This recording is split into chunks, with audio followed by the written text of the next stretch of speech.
Alle sammen, og velkommen til webinaret om nabostøj. Undskyld, der lige var et øjeblik stilhed. Jeg skulle lige have tændt for kameraet her. Vi skal i dag tale om nabostøj i etageboligbyggeri, og mit navn det er Jeppe Lindegaard. Jeg er event- og projektleder her hos Danish Sound Cluster, og til jer, der ikke kender Danish Sound Cluster, så kan jeg sige så meget, at vi er en medlemsorganisation i lydindustrien, der faciliterer deling af viden, erfaring og ny forskning. Vi faciliterer relationsopbygninger og nye samarbejder i lydindustrien for at fremme innovation. Og i dag, der har vi, som I sikkert måske... Undskyld, først så skal jeg lige skynde mig at nævne, at vi har Danish Sound Days på programmet den 5. november. Det er en dag, hvor vi sætter fokus på lyd og akustik i arkitektur og rumdesign, så i direkte forlængelse af dagens webinar i virkeligheden. Så der vil jeg opfordre alle sammen til at gå ind på vores hjemmeside og se vores foreløbige program derinde. Vi har allerede nogle speakere på plads, blandt andet Finur Pind fra Treble, og vi har Kirsten Lynge fra Søuld og Pascal van Dort fra Rockfon, som har sagt ja til at komme og bidrage til dagens program, hvor vi også har en række andre profiler på plads allerede. Men i dag, der skal det handle om nabostøj, og vi er så heldige at have Birgit Rasmussen, civilingeniør fra Build, med ombord, og Claus Møller Petersen, civilingeniør fra Fego, og Sandra Lore Petersen, antropolog og Ph.D. hos Teknologisk Institut. Så jeg synes da bare, I skal sige hej til de tre eksperter på nabostøjområdet her. Birgit Rasmussen er civilingeniør med speciale i bygningsakustik og har 50 års erfaring som gruppeleder hos Lydteknisk Institut, det som i dag hedder Force Technology. Specialist hos Brüel & Kjær og seniorforsker på Build, tidligere Statens Byggeforskningsinstitut. Forskningsprojekterne på Build har været relateret til lydisolerende konstruktioner for nybyggeri og forbedring af eksisterende boligbyggeri. Og der er udgivet anvisninger for byggeindustrien, senest med vejledningen Lydisolering mod nabostøj i etageboligbyggeri. God praksis. Og det er en vejledning, som jeg ved, Birgit vil tage fat på i dagens webinar også. Birgit har desuden publiceret forskningsrapporter og artikler, været aktiv i dansk og internationalt standardiseringsarbejde og udført myndighedsopgaver for Byggestyrelsen. Fra 2011 til 2019 var Birgit formand for DAS, Dansk Akustisk Selskab, og var fra 2019 til 2022 vicepræsident i European Acoustics Association. Velkommen til dig, Birgit. Du er ikke lige Mange tak. Ja, så er det fint. Claus Møller Petersen, næste mand i panelet, er civilingeniør i bygning og akustik fra DTU og har over 30 års erfaring som fagchef for akustik hos arkitekt- og ingeniørrådgiverfirmaet Svego. Claus har været bestyrelsesformand for henholdsvis Odeon og Dansk Akustisk Selskab i 15 år, hvor han nu er sekretær. Claus har også været medforfatter til flere publikationer om lydisolering i nybyggeri og eksisterende byggeri. Velkommen til dig, Claus. Mange tak. Sidste i rækken her er Sandra Lore Petersen, som er antropolog og Ph.D. og ansat ved Teknologisk Institut. Her arbejder hun med krydsfeltet mellem mennesker og teknologi i bred forstand. Hun er særligt interesseret i oplevelse af lyd og har tidligere været forskningsleder for projekterne Hvad er nabostøj? Og Sammen om nabostøj på Københavns Universitet, støttet af Grundejernes Investeringsfond og Realdania. Så I kan nok høre, at det er nabostøjseksperterne, vi har fået legnet op her i dag. Og det er vi rigtig glade for. Så inden jeg vil overlade ordet til dig, Birgit, som vil starte festen her, så vil jeg godt lige spørge dig, Sandra, fordi på din LinkedIn-profil, der står der, at du er noise anthropologist. Ja. Hvad betyder det? Det betyder, at jeg har arbejdet med folks oplevelser af støj på forskellige måder og i forskellige kontekster. Og som jeg vil snakke mere om senere, så kommer folks oplevelser af lyd i det hele taget jo rigtig meget an på konteksten. Så hvornår noget opleves som støj er også meget afhængig af, hvor man befinder sig og hvilke forventninger man har til den situation. Mhm. Ja, okay. Nå, men det var også bare lige for at rette lidt i overfladen. Det er ikke, fordi vi skulle gå helt ned i dybden. Det ved jeg, vi gør senere. Claus, du har jo arbejdet med støj i en menneskealder. Hvad har været det mest overraskende, du har stødt på fagligt omkring støj i din lange karriere? Det kan både være fagligt, men det kan også være, hvordan andre mennesker oplever støj. Er der noget, der ligesom har overrasket dig? Jeg vil sige, i min karriere har jeg arbejdet med lette konstruktioner, og de lette konstruktioner indeholder en masse ekstra problemer, især med lyd ved lave frekvenser, som buldrer igennem. Og det er poppet op nu igen med trækonstruktioner, at man skal tage ekstra højde for, at det ikke bliver for ubehageligt at bo i nye træhuse. Og der er lovgivningen så småt ved at følge med, men der er kræfter, der også gerne vil den anden vej, fordi det skal jo ikke være for besværligt at bygge. Men jeg mener, at vi har en udfordring der. Ja, spændende. Og Birgit, jeg vil egentlig gerne spørge dig om det samme. Mm. Jamen, så tror jeg vil sige, det som jeg oplever en gang imellem, når jeg er blevet interviewet og læser nogle artikler, det er, at så spørger de jo altid nogle flere, og så er der nogen, der siger, jamen det er da bare hyggeligt, at man kan høre naboerne, og behøver man overhovedet nogen lydisolation? Og samtidig så er der en gang imellem nogen, der ringer, og ikke kan sove om natten, eller spiser sovepiller, eller ja, man hører endda også en gang om fra andre lande, nogen, der har begået mord på grund af nabostøj, fordi de er blevet så vrede, ophidset, så der er ligesom forskellige aspekter af det der. Og det med Altså, træbyggeri, som Claus nævnte, det er jo så også en ny spiller, hvor der er pres på, at man sænker lydkravene, fordi når ikke det er let at overholde, så må man jo hellere sænke kravene, så de kan overholde. yes, men helt så alvorligt tænker jeg ikke, det bliver i dag. Jeg tror, vi Nej. holder det på et lidt mere hyggeplan. Men til jer, der er hoppet på lige lidt senere, jeg kan se, at folk de stadigvæk kommer drøsende ind, så kan jeg jo bare lige hurtigt nævne igen. Vi har Birgit Rasmussen, Claus Møller Petersen og Sandra Loe Petersen i panelet i dag, og vi snakker om nabostøj i etageboligbyggeri. Så nu vil jeg egentlig bare overlade ordet til dig, Birgit, så du må gerne dele din skærm og tage ordet herfra. Tak. Så skal jeg lige have den op på...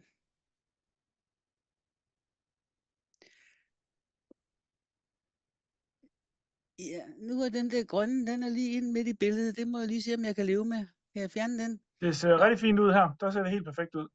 Ja, men... Ja, men det er et spændende emne, vi har i dag. Og mit emne, det er etageboligbyggeri i Danmark, lydisolation og nabostøjgener.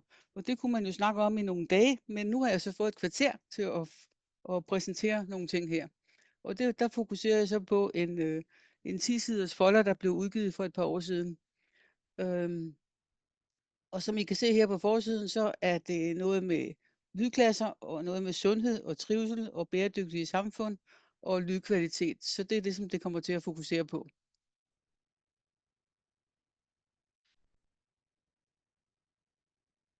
Ja. Jeg kan ikke skifte...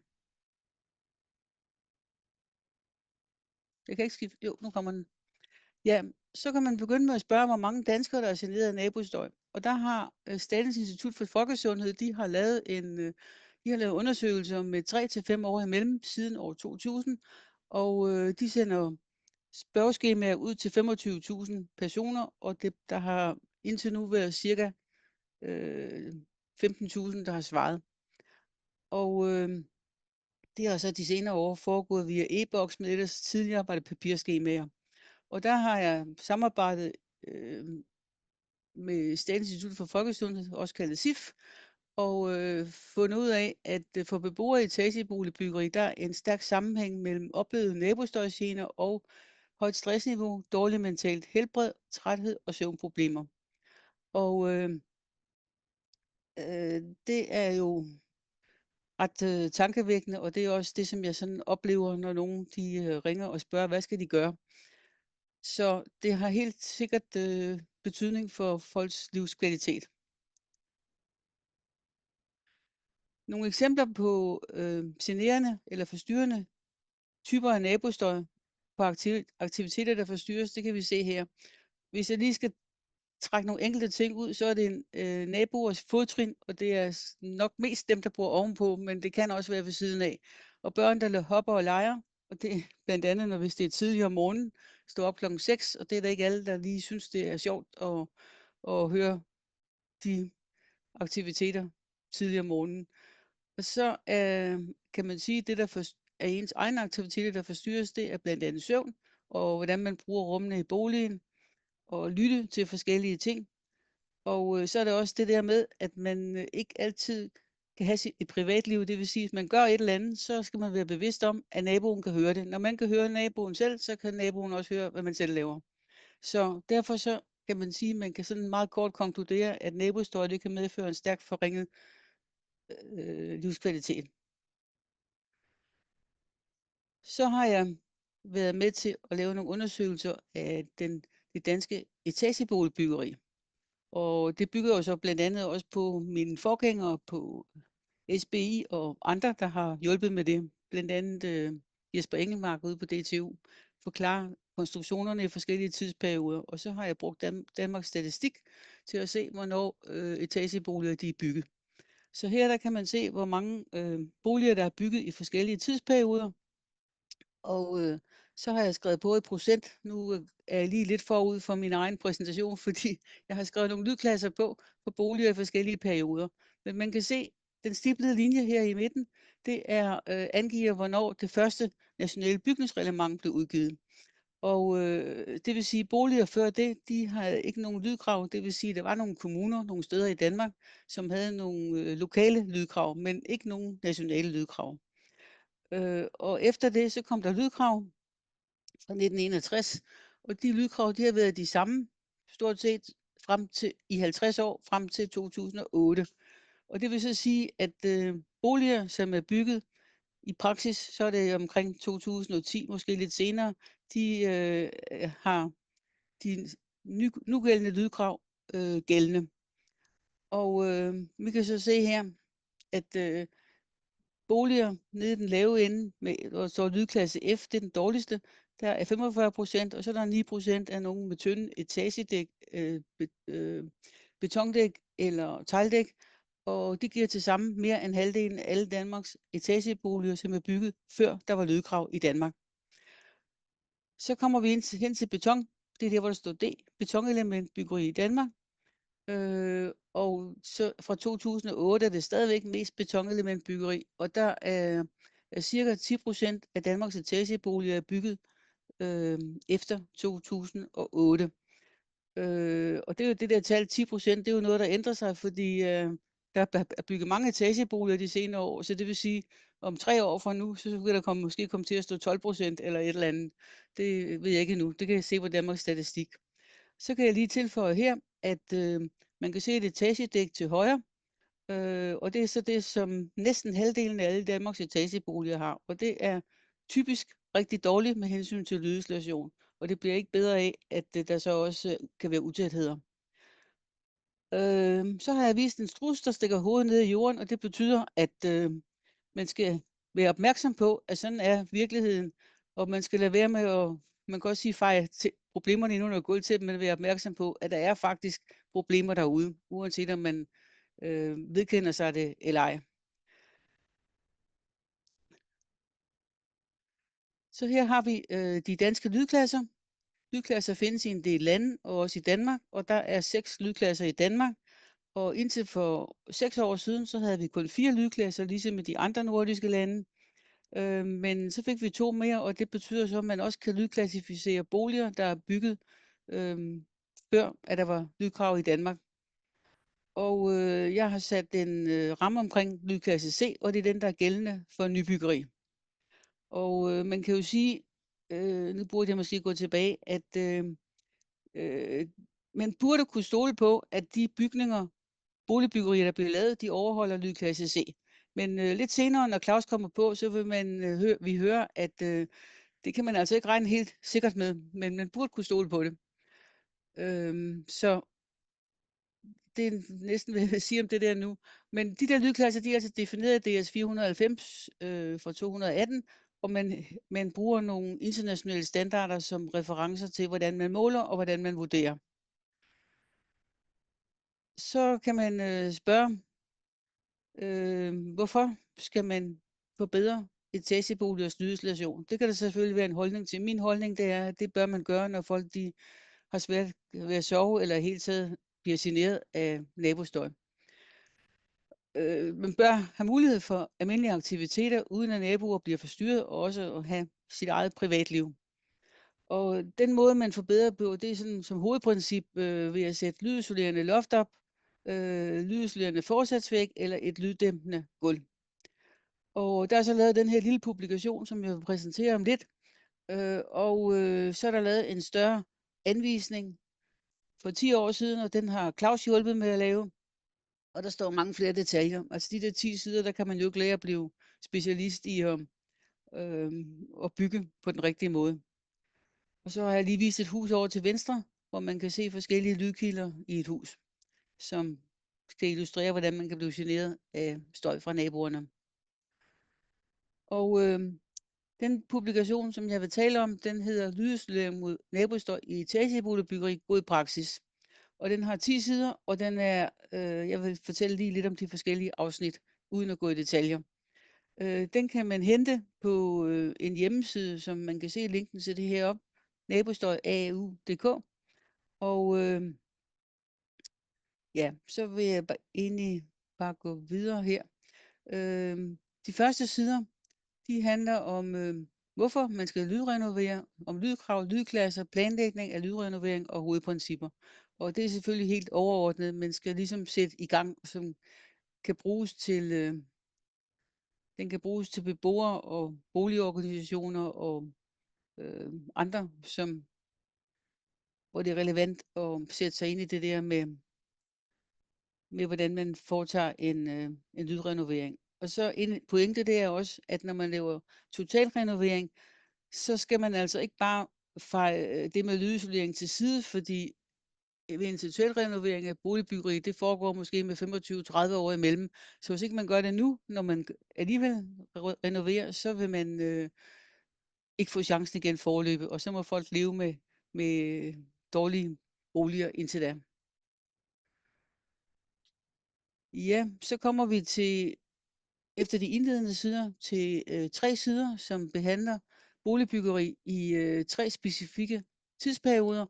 Ældre muret byggeri med træetageadskillelse, det kalder jeg bygningstype E1. Det er det, som også der står i den lydanvisning, som SBI har udgivet, og som jeg har lavet sammen med Claus. Og der står så, ud fra de hovedlinjer, jeg sagde før, hvordan kan man lydrenovere bygninger, der er med træetageadskillelse, som er bygget i den periode, der står heroppe for 1850 til 1930-50. Og det er jo så noget med nye lofter og forsatsvægge osv. Og der er så specifikke tiltag, som er nødvendige for hver af de tidsperioder. Den næste tidsperiode, det er så med tynde betondæk, og der er så nogle knap så mange tiltag, man skal gøre for at få forbedret lydisolationen.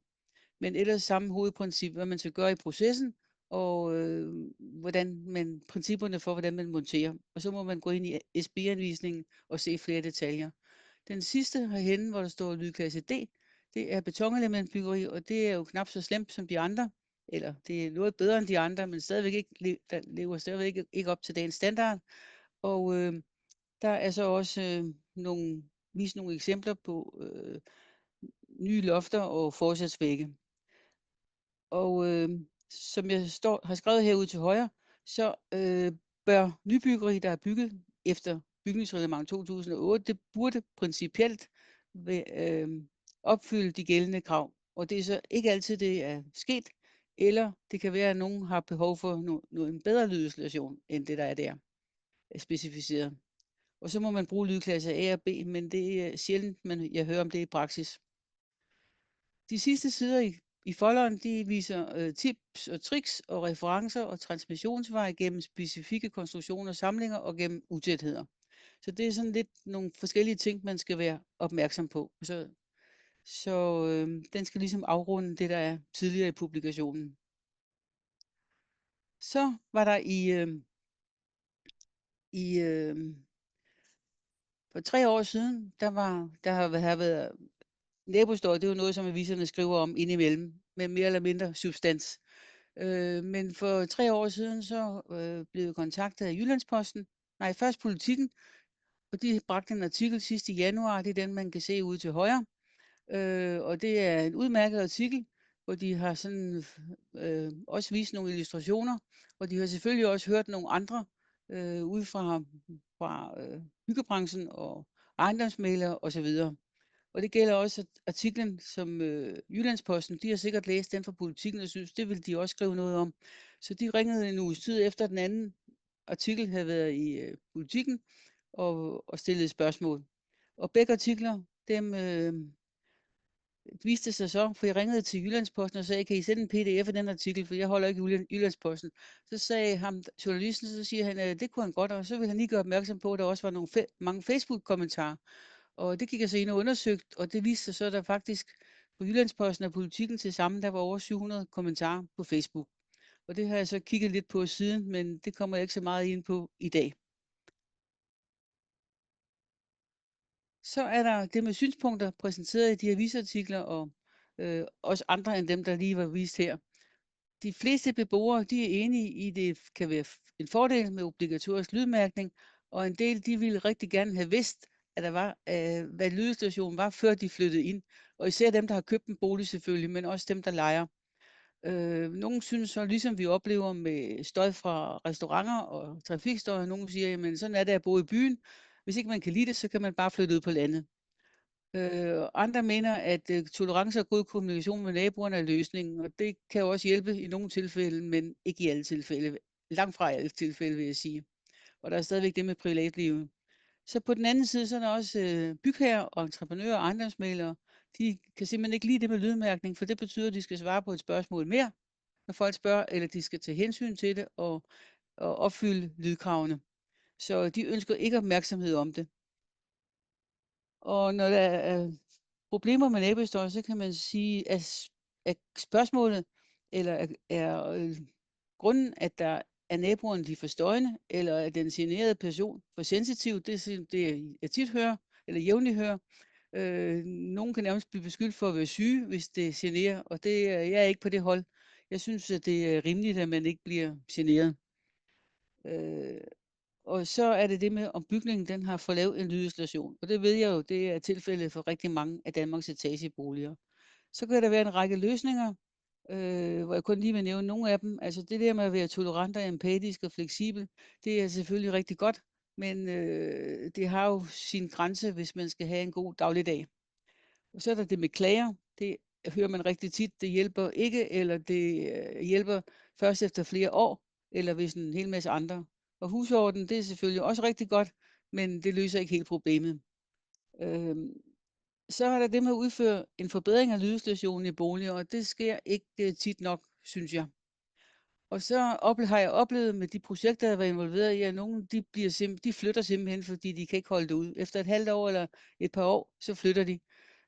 Nogle gange sker det også, at der kommer nogle nye naboer. De har haft det rimeligt indtil da, men så kommer der nogle nye naboer, og så bliver det bare for meget med nogle børn, der hopper rundt på gulvet for eksempel. Og det skal børn jo også have lov til, men det er mange af vores boliger bare ikke egnet til. Så konsekvenserne af nabohistorie, det er søvnforstyrrelse, stress, træthed, vrede, frustrationer, som står listet her, mangel på privatliv, konflikter og så overvejelser om at flytte. Så er der det med byggetekniske løsninger, det har jeg allerede været lidt inde på. Her står det lidt tydeligere. Man kan sætte forsatsvægge op, lysisolerende forsatsvæg, man kan sætte et nyt loft op, eller man kan gøre noget ved gulvet. Og der er det meget vigtigt i den proces, det er, at man kontakter en rådgiver og måske en håndværker. I hvert fald på et tidspunkt skal der håndværkere ind i billedet. Rådgiveren han kan vurdere de eksisterende lydforhold og optimere mulige løsninger. Det er altså ikke altid bare lige gøre det selv arbejde det her. Så det er vigtigt, at der er nogen, der har forstand på det. Så det man gør, det er det optimale. Og ikke laver noget, som ikke virker, eller i hvert fald bruger ressourcerne på det, som virker bedst. Og der må man så undersøge løsningerne og beslutte, hvilke forbedringer man kan gennemføre. Så har jeg lige til sidst her et eksempel med en case for forbedring af lydinstallation. Det er nogle boliger inde på, der er dels nogle boliger på Nørrebro og nogle ude på Amager. Det er begge steder nogle almene boligselskaber, og der blev sat lofter op, som man kan se her på de der skitser til midt i billedet. Nogle nye lofter. Og der blev lavet lydmålinger før og efter, og det viste bare en helt enorm god forbedring, meget mere end jeg havde turde håbe på. Så lydinstallationen for luftlyd og trinlyd, den kom op på lydklasse C, og for trinlyd, der var den i lydklasse F, det vil sige den laveste lydklasse, som vi har i Danmark, og den kom altså op på C, så det var virkelig positivt. Så kan man sige, at det afhænger så af, at man har lofthøjde til at gøre det der, og det er jo også noget med, når man laver sådan noget, så skal de elektriske installationer, de skal bringes op til et niveau, hvor det er lovligt at sætte lofter op. Og der er også noget med stuk og sådan nogle ting der, som man skal tage stilling til. Så det var en positiv oplevelse, der viser, at det kan lade sig gøre, og hvis der bliver lavet totalrenovering, så vil man alligevel lave nogle af de ting her. Så er det med obligatorisk lydmærkning, som jeg jo ligesom har talt for gennem nogle år, og som der også er i de der avisartikler, jeg nævnte før. Der kan man sige, at for boliger, der har vi energimærker, det er obligatorisk, og det skal man have, hvis man udlejer eller sælger boliger. Energimærke, en af de der klasser, der er vist. Det er vist nok blevet udvidet til endnu flere energiklasser, end der er vist der. Hvis man køber en vaskemaskine, så er der også energimærke på, og der er også lydmærke på. Og der har jeg så lavet en sammenligning med, hvis man køber en etagebolig i København, så koster den ofte 30-60.000 kroner per kvadratmeter, og der får man ikke noget at vide om lydinstallationen. Så hvis jeg sammenligner prisen for en vaskemaskine med prisen for en bolig, så tænker jeg, at man kan få 5-10 vaskemaskiner med lydmærkning, for bare det 1 kvadratmeter koster. Så hvis man har 50 kvadratmeter bolig, så svarer det til, at man kunne få 250-500 lydmærkede vaskemaskiner. Så det er jo meget tankevækkende, synes jeg, at en vaskemaskine, som man uden videre kan skifte ud, den er lydmærket, men en bolig, som er en kæmpe investering, den har man ikke lydmærke for. Og det er jo så, man kan spørge, hvorfor. Og det er det, som jeg så håber, man kan arbejde mere på. Så jeg vil her til sidst sige tak for opmærksomheden, og så vil jeg sige, at projekterne de er jo finansieret af Landsbyggefonden, Realdania og Åse og Ejner Danielsens fond. Og så vil jeg selvfølgelig også sige tak til alle dem i min fortid, eller i bygningsakustikkens fortid i Danmark, der har lavet mange målinger, og også til dem, der har hjulpet med SB-anvisninger, blandt andet Claus. Så tak for det. Ja, tusind tak, Birgit, vil jeg også gerne sige. Så er der vel egentlig ikke så meget andet at gøre, end at lægge ordet over til dig, Claus. Du må gerne dele din skærm, når du er klar til det. Ja. Og så vil jeg selvfølgelig igen lige opfordre til, jer der sidder derude, I må meget gerne stille jeres spørgsmål. Det kan I gøre nede i Q&A-boksen nederst. Så tager vi dem til sidst, når Claus og Sandra også har været på. Så værsgo, Claus. Mange tak. Jeg håber, I kan høre mig. Jeg skal fortælle lidt om det her med lovgivning og hvem der skal kontrollere lydinstallation i nyt boligbyggeri, om det så er myndigheder, entreprenører eller beboere.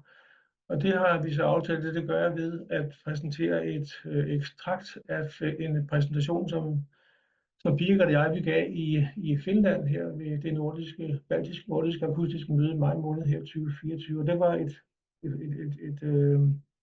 en session, som foregik på engelsk, så titlerne her og slidesene er på engelsk, men jeg skal selvfølgelig tale dansk, så I er alle sammen med. Og den engelske titel var Compliance Procedures for Sound Installation Between Dwellings in New Housing, Rules According to Danish Regulations and Experiences from Praxis.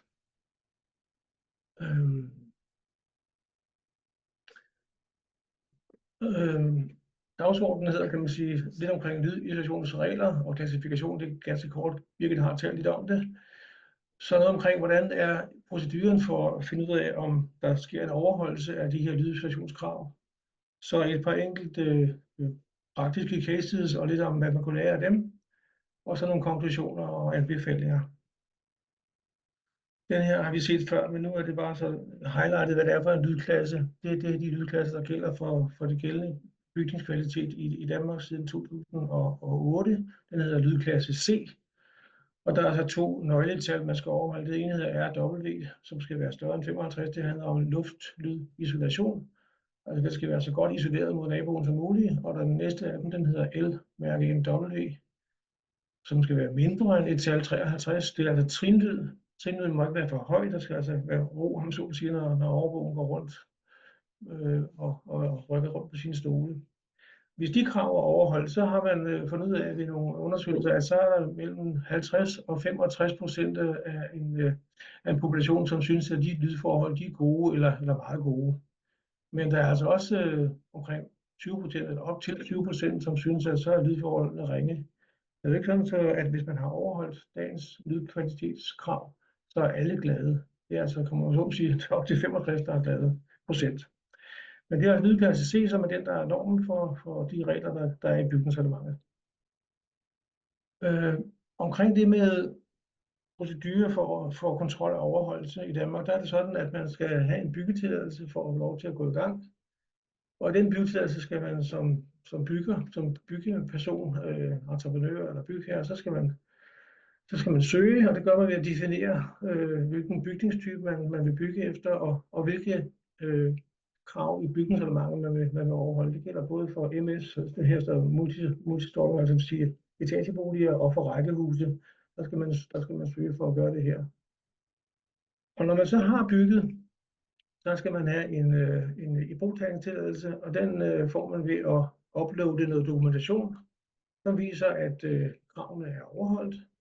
Og det andet formål med at uploade dokumentation, det er at sikre, at der findes noget tilgængelig dokumentation for de brugere af bygningen, som skal videre. Så kunne man så spørge, hvad med myndighedernes tjek af det her?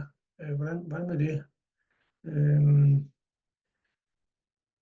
Det er sådan, at myndighederne må højst tjekke, altså op til 10% og ikke mere, når det handler om etageboligbyggerier.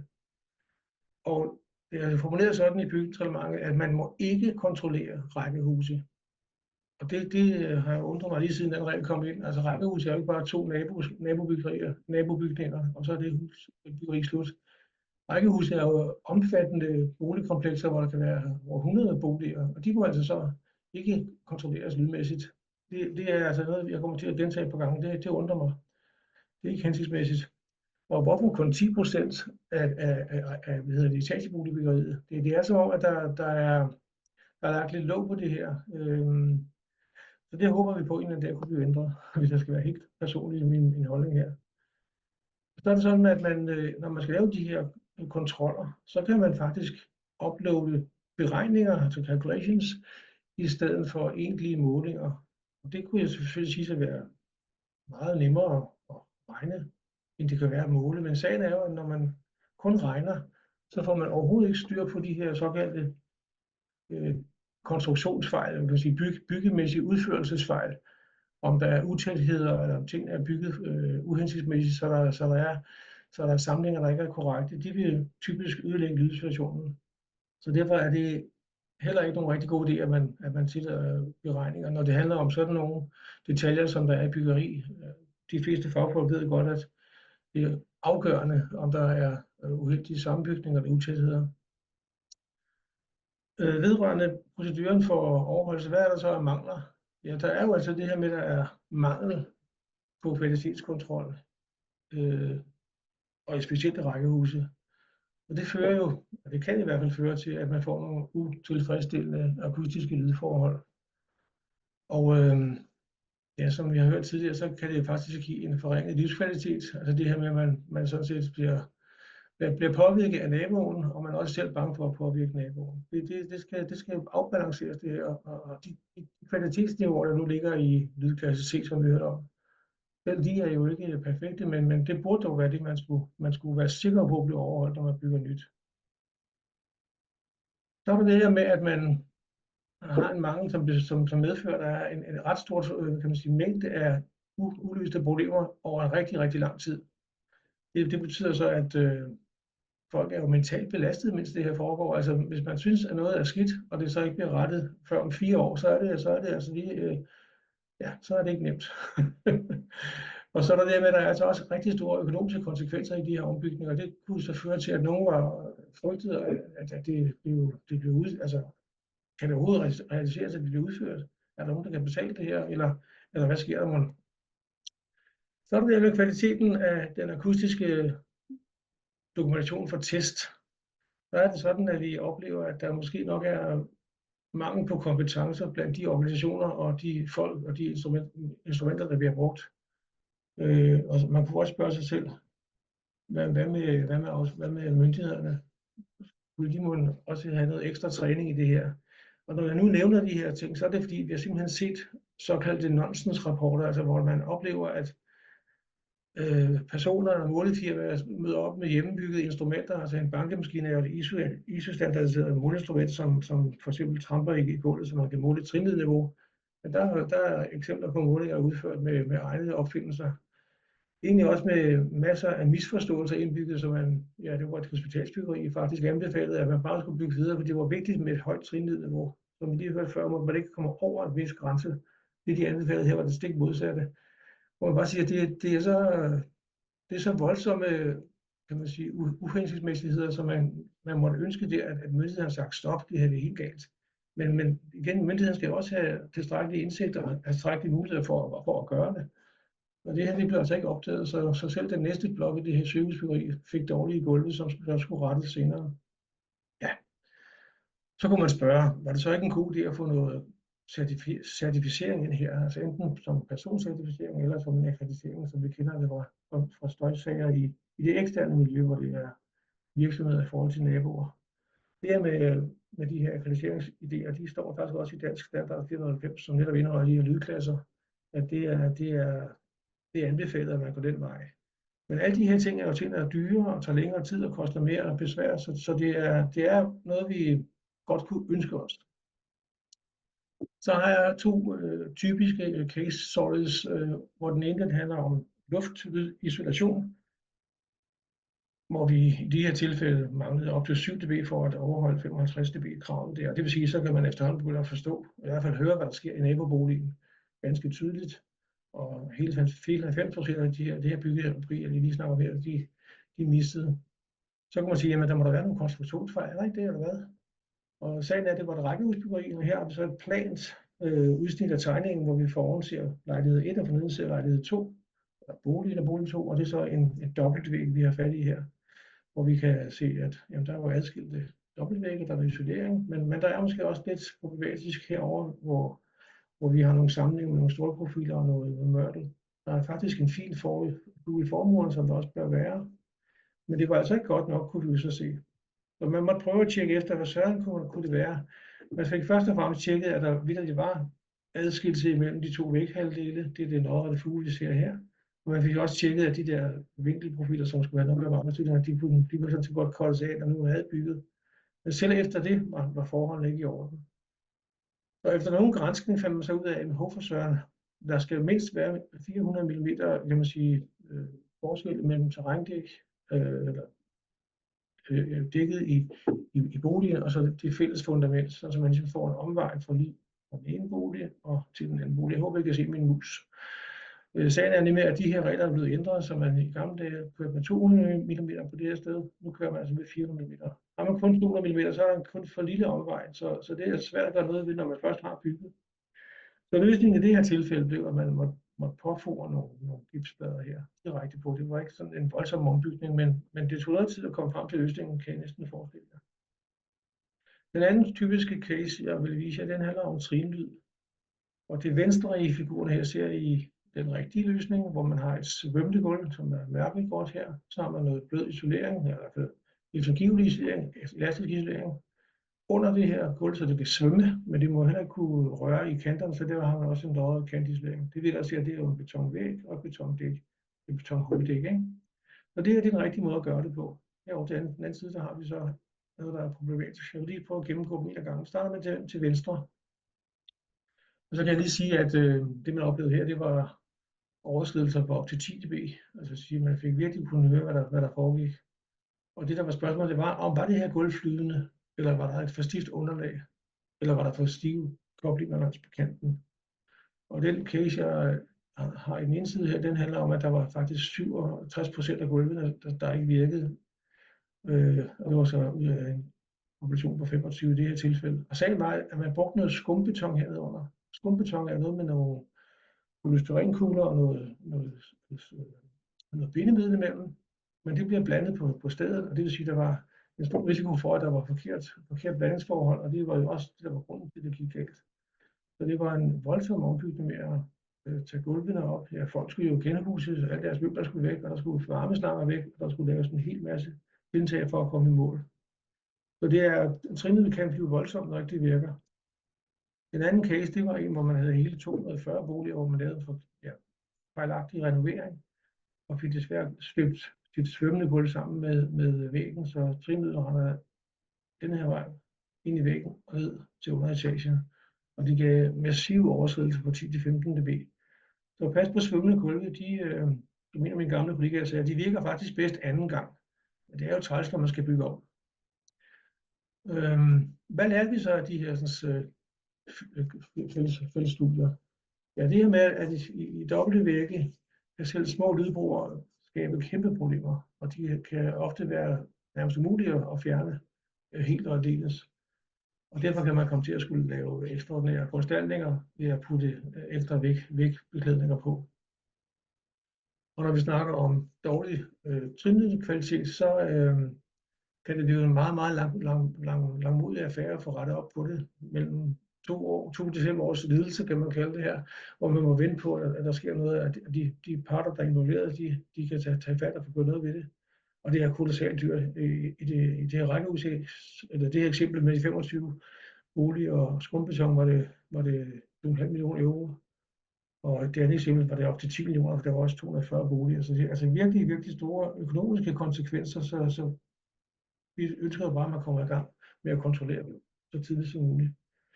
Så det her med at køre med en afslappet projektering, uden at bruge de velkendte konstruktioner, det kan jo også give et problem, når man laver renovering eller laver ændret anvendelse af bygninger. I det tilfælde skal man jo på plads med sin lydkrav.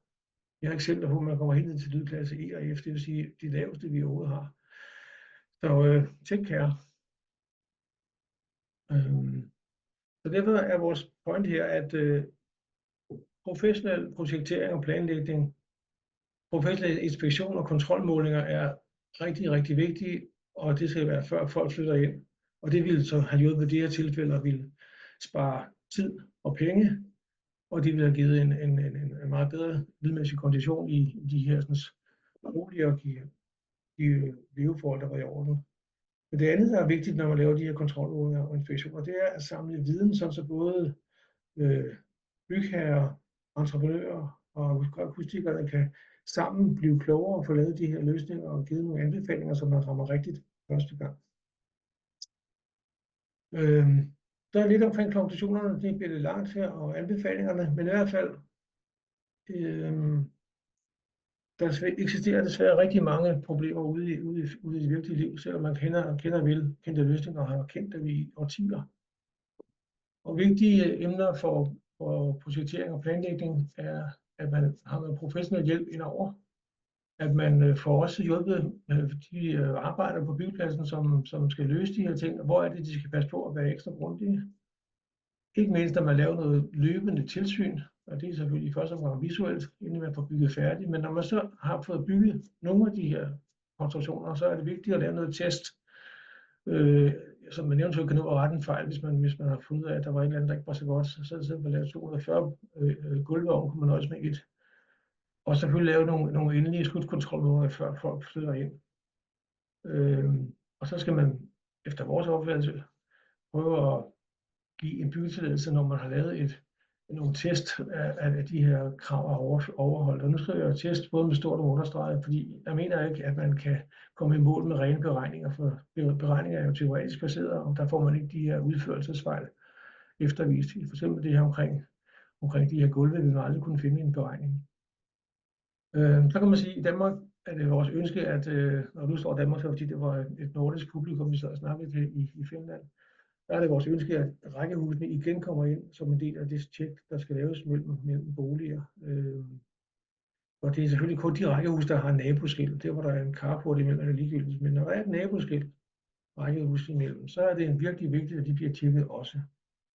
Og så synes vi, at det her med 10% af maksgrænsen, det kan vise sig at være for lidt. Vi kunne godt ønske, at det ikke var så skarpt reguleret. Så omkring guidelines, så synes vi, at der skal være nogle minimumkrav til akustiske testfirmaer og personer, så man ikke risikerer at få de her misvisende nonsensrapporter. Og på samme måde kan man sige omkring myndighederne, det vil være en fin ting, hvis de også fik noget guideline, hvordan de skal kontrollere de her testrapporter. Måske noget kursusvirksomhed. Det vil også være rart at få kvaliteten i top hele vejen rundt.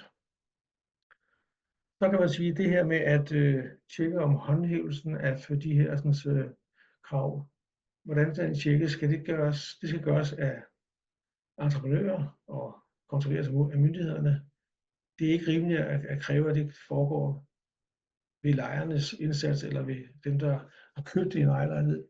Det er jo alt for sent, og man får en masse juridisk tovtrækkeri, og rigtig mange har ikke overskud til overhovedet at tage den kæmpe opgave på en retssag, en personlig retssag igennem. Det skal være tjekket på forhånd, det er vores ønske. Og så kan man sige, så er det en god idé at prøve at få lavet noget open access, altså så man kan komme til de her dokumentationsdokumenter for både for lejere og for ejerlejlighedskøbere. Og der kunne det jo være en god idé at have den her klassifikation af et stempel på, det her det er altså nu klasse C. Og så kan man spørge, hvad med aktindsigt? Var det et sted, hvor man kunne kræve aktindsigt, at man kan se, hvad er det, jeg giver 8 millioner for, når jeg køber en lejlighed ud til havnen eller 15? Er det lydmæssigt okay? Det skal være sådan, så man kan spore de her ting efter vores ønske. Så for at summere op, så kan man sige, for at imødegå såkaldt akustisk slum i fremtiden, det vil sige for at sikre, at beboernes privacy og mulighed for at lave egne aktiviteter uden at forstyrre naboerne. For at gøre det, så synes vi, at håndhævelsen skal gøres effektivt, og det skal gøres af entreprenører og bygherrer og tjekkes af myndigheder. Det er jo alt for sent, når folk først er flyttet ind. Tak for jeres opmærksomhed, og tak til firmaet Sweco og Bild, og tak til Aarhus Kommune for Lasse Møller Pedersens gode diskussioner og administration omkring administrationen af BR18. Og det var det hele herfra. Tak. Perfekt. Jamen, jeg vil også gerne sige tak, Claus. Jeg kan se spørgsmålene, de ruller ind fra vores fremmødte deltagere, så dem skal vi nok tage efter Sandras oplæg. Jeg vil lige skynde mig at sige til, hvis der er nogen, der skulle være interesseret derude, så kan jeg sige, at blandt publikum i dag, der har vi folk fra Force Technology, Gras, Sound and Vibration, Hosing og Bryl og Kjær. Vi har folk fra Trolltech, Alfa Akustik, Rockwool og Knauf. Så har vi også en masse rådgiver derude, kan jeg se. Rambøll, Covi, Niras, Sweco og Multiconsult Norge. Og så er der også repræsenteret folk fra Vejdirektoratet, DAS og Siemens Gamesa. Og så kan jeg se, at der også er nogle studerende derude fra DTU, Aalborg Universitet og Luleå Tekniske Universitet blandt andet. Så vi er super glade for, at I alle sammen er dukket op i dag og er nysgerrige på vores nabostøj-webinar her. Så jeg vil egentlig ikke sige så meget mere nu, end give ordet til dig, Sandra, og så tager vi som sagt spørgsmål efter Sandras oplæg, så skynd jer endelig og skriv dem i Q&A-boksen. Tak skal du have. Jeg prøver lige at dele her. Hvordan ser det ud? Yes, det ser rigtigt ud. Ej, var det godt. Okay. Jamen altså. Hej alle sammen, som jeg ikke kan se. Som Jeppe fik nævnt, så er jeg antropolog og Det meste af det, jeg vil fortælle om i dag, det stammer fra nogle forskningsprojekter, jeg lavede som ansat ved Københavns Universitet tilbage i, de sluttede i 21. Og de var støttet af Grønlands Investeringsfond og Realdania. I dag arbejder jeg ved Teknologisk Institut, og jeg arbejder stadigvæk med folks oplevelser af lyd på forskellige måder indimellem. Det synes jeg er virkelig spændende. Så jeg vil forsøge at dele lidt forskelligt her, men jeg vil også, og nu sker det der, du også sagde, Birgit, med at når jeg beder den om at skifte, så sker der ikke rigtig noget. Det er spændende. Jeppe, Har du du trykket inde i præsentationen derinde? Nogle gange så er det fordi, at musen ikke lige er inde i. Sådan der. Det var bare det. Perfekt. Nå, men jeg vil simpelthen bare lige nævne allerførst, at også dette projekt, eller disse forskningsprojekter, har en hjemmeside, som hedder nabostøj med o.dk, og herinde ligger en meget stor del af alt det materiale, vi fik lavet på de her 3 år og 3 måneder, tror jeg, det blev til i alt. Så det kan man gå ind og kigge lidt rundt i. Så har jeg nogle ganske få tal om nabostøj. Det er ellers ikke tal, der er antropologers spidskompetencer. Det plejer jeg at lade ingeniørerne om, og Claus og Birgit har også dækket de fleste af dem, så jeg vil ikke gå så meget ind i det. Andet end, at jeg bare lige har lyst til at fremhæve det her, der står om, at det er et tal, der stammer fra før corona, og jeg er ret sikker på, at det er steget. 70% af konflikter mellem naboer i etagebyggeri skyldes støj. Så udover at vi ved, at nabostøj har alle mulige forskellige konsekvenser i forhold til folks livskvalitet og sundhed i virkeligheden også, så har det altså også nogle ret betydelige konsekvenser for naboskab og de relationer, man har med folk, som man bor lige op og ned af. Og udover at det i sig selv er ubehageligt, så er det faktisk også sundhedsskadeligt i sig selv. Så der er ikke nogen tvivl om, at især intense selvfølgelig nabokonflikter er både usundt, ubehageligt og rigtig dyrt på forskellige måder.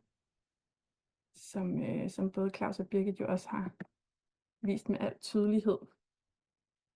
Men altså, som antropolog, så er mit fokus på folks oplevelser og de samfundsmæssige strukturer, de her oplevelser ligesom sker indenfor, og på en måde også er med til at producere, kunne man sige. Så det, jeg har interesseret mig særligt for, er, hvordan folk oplever nabostøj. Faktisk var det oprindelige forskningsspørgsmål, hvornår er det overhovedet, at beboere i etagebyggeri oplever lydene af deres naboer som støj. Og så selvfølgelig også, hvordan det påvirker dem, og hvordan vi forstår det her problem som samfund. Jeg var også ude og tale med en hel masse forskellige professionelle, fordi at det alt sammen var brikker, som hjalp mig til at forstå både, hvordan vi forstår problemet nabostøj, og hvordan vi ser mulige løsninger. Og jeg har lyst til lige at understrege, jeg skal lige sige lidt mere, før jeg kommer dertil. Jeg har lyst til lige at understrege det her med, at i forhold til sanseerfaringer generelt, så er den kontekst, de findes, altså man oplever dem i, ekstremt vigtig. Jeg har en ven, jeg snakkede med forleden, som forsker neurovidenskab i forhold til smerteoplevelser. Han sagde præcis det samme. Det betyder en kæmpe forskel, hvad for en kontekst man oplever smerten i. Og det gælder altså også lyd. Oplevelser af lyd hænger virkelig meget sammen med de rammer og situationer, man er i, og de forventninger, man har til selv samme rammer og situationer. Til sammenligning, så var jeg for relativt nylig ude og lave en opgave for Teknologisk Institut for en temmelig stor dansk medicinalvirksomhed, hvor jeg undersøgte operatørerne i deres produktionshallers oplevelser af den støj, var der for at prøve at finde ud af, hvordan man kunne finde nogle veje til at reducere den støj, som selvfølgelig var faktisk inden for det tilladte, men det tilladte er faktisk også temmelig højt. Altså, så de her operatører, de gik i noget, der nogle steder var op imod 80 decibel, og ofte havde de ikke nødvendigvis høreværn på. Og det er jo virkelig et intens lydniveau. som man i mange sammenhænge ville opleve som meget generende.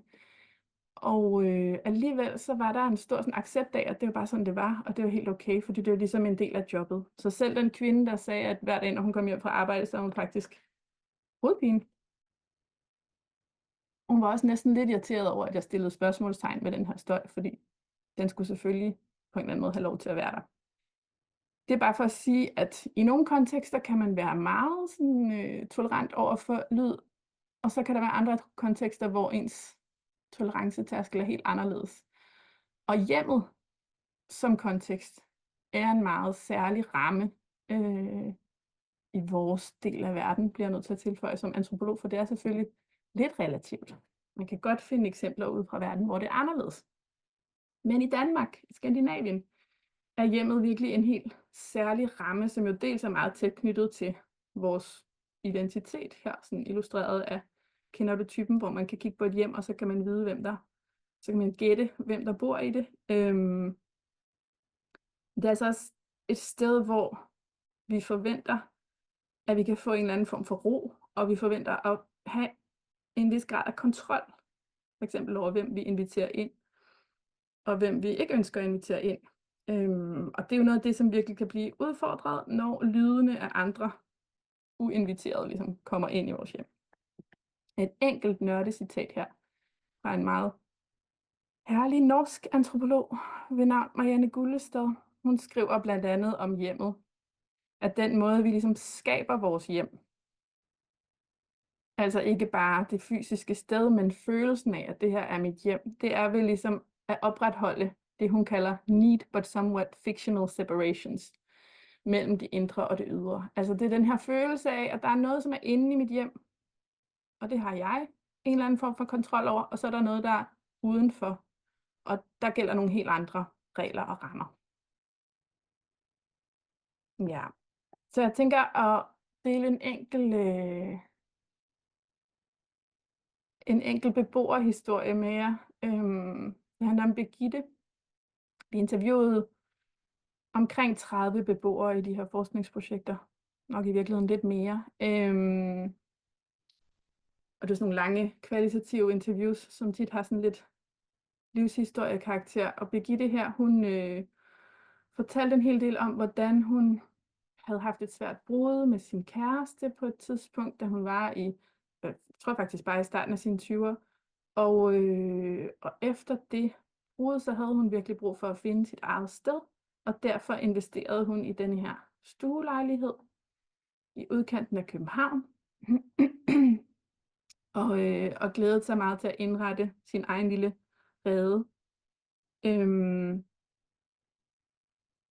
Der skete så bare det, at hun ret hurtigt, efter hun var flyttet ind, begyndte at have meget store problemer med at sove om natten, fordi der var meget lydt i den her lejlighed. Og det galt både lyde faktisk fra husets installationer, fra rør, som forbandt sig til fyret, og ja, også fra ting, som hun havde meget svært ved at identificere, og så selvfølgelig også lyde fra naboer, som hun forklarede levede helt stille og roligt. De gjorde ikke noget forkert i hendes øjne, men hun kunne altså høre alt, hvad de sagde til hinanden. Og på den måde så følte hun nærmest, at hun var blevet del af overboernes parforhold på sådan en måde, som hun virkelig ikke var interesseret i. Så med andre ord, så der var en ret omfattende mængde af lyde, der ligesom kom ind, og især generede hende om natten, men jo også om dagen i virkeligheden, og virkelig udfordrede hendes følelse af det her med at have et hjem, som var hendes, som hun havde en eller anden form for ro og kontrol over. Og hun beskriver meget godt, hvad det så har for nogle konsekvenser. Jeg skal se, om jeg kan læse det her. Det er en sjov farve. Hun forklarer, lydene har gjort, at jeg har følt, at det her ikke kan være min hule, at jeg mangler en rede. Det har fået mig til at føle, at jeg ikke har et helle i hele verden. Et sted, hvor jeg kan lukke døren og sige, at her vil jeg ikke forstyrres af nogen. Det har påvirket mig på alle tidspunkter på dagen, også når jeg er på arbejde og ude. Jeg er ikke så vild med ordet stress, men jeg har følt, at jeg ikke kan få ro på. Netop fordi jeg ikke har et sted, hvor jeg ved, at jeg kan få komplet ro og fred. Jeg har følt, at jeg har manglet solid grund under fødderne. Og grunden til, at jeg har lyst til at dele lige præcis Birgittes forklaring eller fortælling, kan man sige, er den der måde, hun peger på, hvordan en ting er, at det er generende og meget problematisk, kan man sige, i længden ikke at kunne få sin søvn. Men det kan faktisk være endnu mere omfattende end det, når det bliver rigtig grelt. Det kan være den her følelse af, at det at mangle en base, det faktisk påvirker livet, også når man er uden for basen. Og der er en antropolog, der hedder Marc Vachet, som jeg også har arbejdet lidt sammen med, som har en ret fin formulering omkring, hvordan hjemmet er det her sted, som vi har brug for at kunne gå ud i verden fra og vende tilbage til. Så det påvirker også turen ud i verden, kan man sige, ikke? Og der er en video med hele Birgittes fortælling på hjemmesiden. Ja. Noget andet, som er særlig interessant ved Birgitte, er, at hun er den eneste af de 32 mennesker, hvis jeg nu skal være helt præcis, vi interviewede, som har valgt at investere i at lydisolere sin ejerlejlighed. Og det skal også siges, at vi fik kontakt til hende gennem et lydisoleringsfirma. Så det siger noget om, hvor sjældent, helt utrolig sjældent, det ser ud til, at byggetekniske løsninger bliver taget i brug, i hvert fald når man er på beboerniveau, kunne man sige. Og det er jo virkelig interessant, når man tænker på, hvad Claus og Birgit lige har fortalt om, hvor stor en rolle bygningerne faktisk spiller i at folk føler sig generet af nabostøj. Men der er sådan en ret tydelig konstellation af det her. Man kan sige, den måde, vi forstår problemet nabostøj som samfund og som enkeltpersoner, men både sådan privat og professionelt egentlig. Nabostøj, det er noget, der ligesom forstås som betinget af folks adfærd, og derfor så er der en tendens til, at man tænker, at det skal løses ved adfærdsændringer. Og der er jo en vis logik i, at man kan høre, det man kan høre er ofte nogen, der opfører sig på en eller anden bestemt måde, så derfor så giver det mening, at det ville være dejligt, hvis de ændrede opførsel. Ofte så er det jo bare deres helt almindelige hverdagsliv, man kan høre, og det er rigtig svært at undgå at lave masser af almindelige hverdagslyde, så bygningerne spiller en meget vigtig rolle, men de ses altså sjældent som en del af løsningen, desværre. Ja, så det bringer mig videre til løsninger. Og jeg har lavet 3 punkter, tror jeg. Ja, den første, den har jeg ikke tænkt mig at snakke super meget om, men der er ligesom, jeg har skrevet droppe drømmen om juridiske quick fixes, fordi mange beboere godt kunne tænke sig, at det her kunne løses ved, at nogen kom og fortalte naboerne, at de skulle opføre sig anderledes. Og det kan jeg virkelig godt forstå, fordi dialog kan være virkelig besværligt og nogle gange umuligt. Men desværre er virkeligheden ikke særlig ofte sådan, at det kan lade sig gøre. Så derfor ender folk, som Birgit vist også nævnte, med at bruge rigtig, rigtig lang tid på at prøve på at forfølge en juridisk løsning, uden nødvendigvis at få særlig meget ud af det. Så har jeg prøvet i mit arbejde at opfordre til, at man arbejder mere med byggetekniske løsninger, hvor det er muligt. Det er jeg sikker på, at vi skal snakke mere om. Det er virkelig en udfordring, og noget, som mange beboere ikke oplever som tilgængeligt. Og det er interessant, hvorfor de ikke gør det. Der er selvfølgelig noget økonomi. Jeg tror også, der er noget med, hvordan vi forstår. Altså jeg tror, det spiller en meget vigtig rolle, hvordan vi forstår problemet som adfærdsbetinget. Og måske endda de andres adfærd. Så hvis min nabo opfører sig problematisk, kan det så virkelig være rigtigt, at jeg skal investere i at lydisolere mit loft bedre. Og så har jeg skrevet, og især blive endnu bedre til dialog, fordi at selvom det ikke så tit er det, folk, der henvender sig til mig, har